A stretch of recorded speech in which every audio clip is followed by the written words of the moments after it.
రోజ్బెర్రీ చెట్టు ఎక్కడుందో నేను పోయిన వీడియోలో చెప్పలేదు. ఇది కెనడాలో ఉందన్నమాట. చెట్టు నిండా చూడండి ఎలా ఉన్నాయో కాయలు. రోడ్డు పక్కనే ఉందన్నమాట. ఫుల్ ఉన్నాయి చెట్టుకి కాయలు.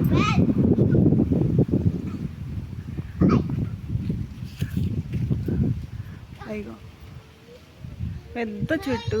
నిన్న వీడియో తీశాను కానీ ఎక్కడుంది చెప్పలేదన్నమాట నేను. ఫుల్ ఉన్నాయి చెట్టు నిండా కాయలు.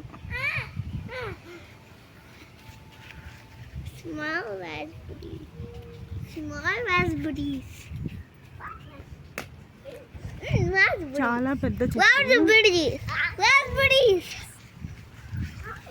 నా ఛానల్ని సబ్స్క్రైబ్ చేసుకోండి, లైక్ చేయండి, షేర్ చేయండి. Thank you.